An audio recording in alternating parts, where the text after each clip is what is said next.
Merhaba arkadaşlar. Bugünkü videomda pek çok farklı projelerinizle değerlendirebileceğiniz çok basit ve güzel tığ işi deseninin yapılışını anlatacağım.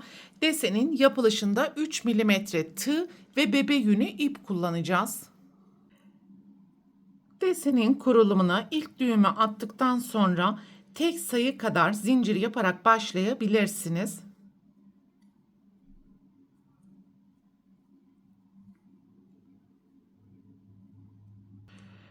Deseni anlatacak kadar 27 adet zinciri yaptım. 1, 2, 3, 4 ve 5. zincirin içerisine 3 tane ikili trabzan yapalım.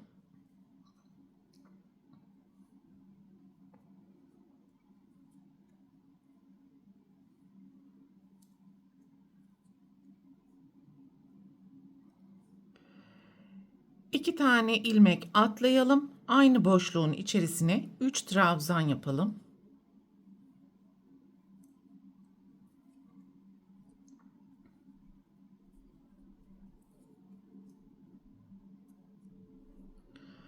İki ilmek atlayalım. Aynı ilmeğin içerisine 3 tane ikili trabzan yapalım ve bu şekilde sıra sonuna kadar devam edelim.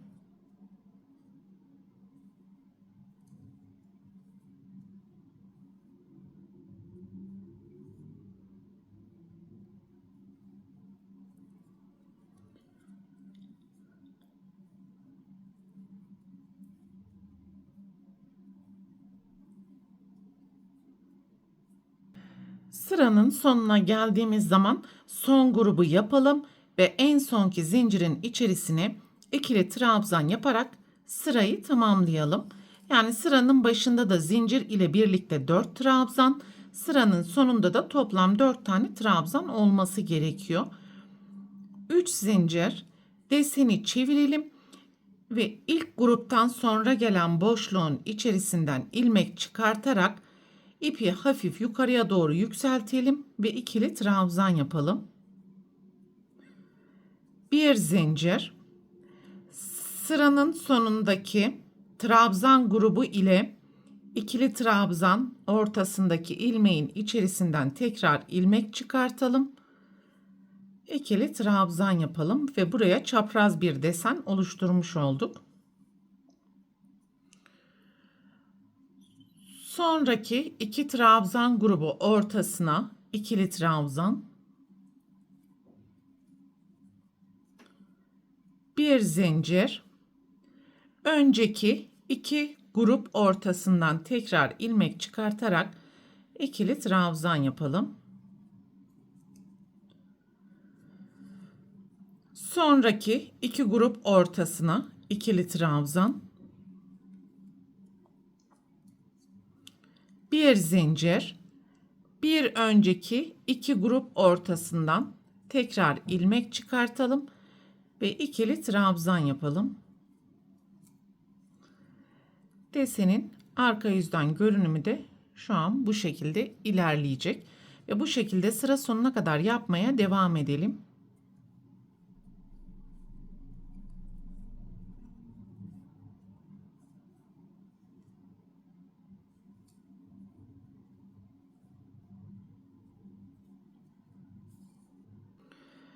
Sıranın sonuna geldiğimiz zaman en sonki grup ile zincir arasındaki boşluğa ikili trabzan yapalım.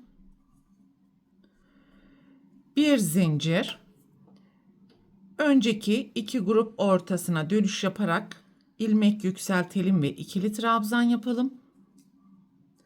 Son çapraz deseni oluşturduktan sonra alt sırada bulunan zincirin tepesine ikili trabzan yaparak sırayı tamamlayalım.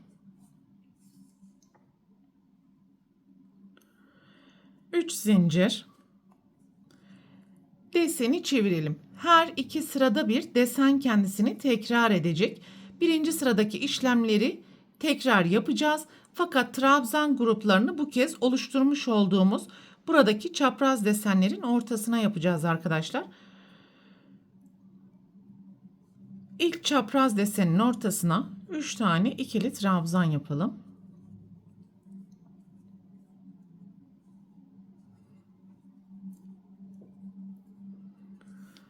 Ve sıra sonuna gelene kadar bütün çapraz desenlerin ortalarına aralarında zincir olmadan 3 tane ikili trabzandan oluşan grup oluşturalım.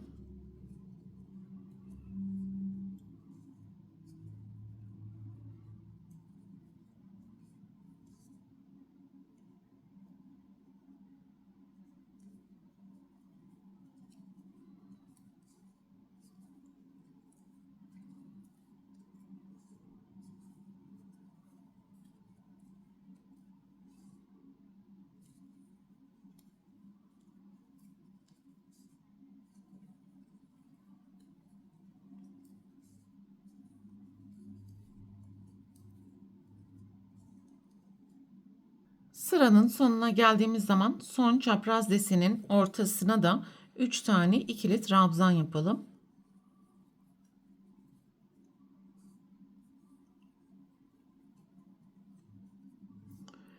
Ve alttaki zincirin tepesine ikili trabzan yaparak sırayı tamamlayalım.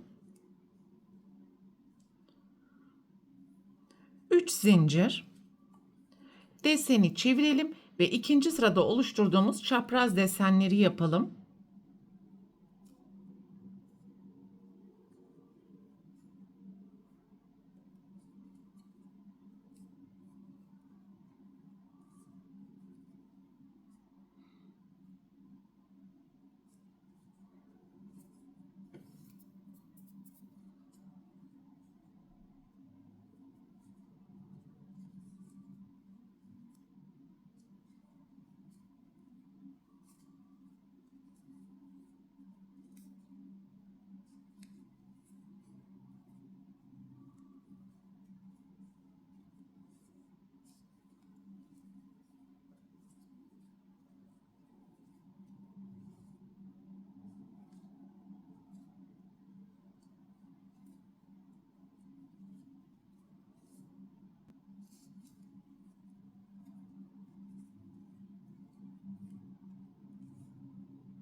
Sıranın sonuna geldiğimizde son grup ile zincir ortasına önce ikili trabzan yapalım.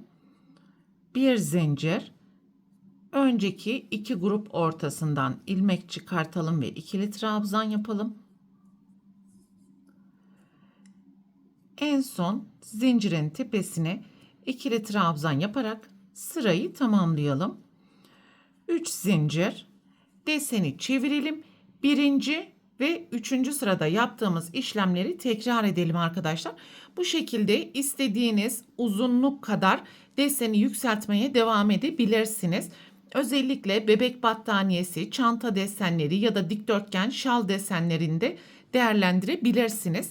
Kamera arkasında beyaz renk ile deseni ördüm. Bakın burada da gayet şık ve güzel oldu.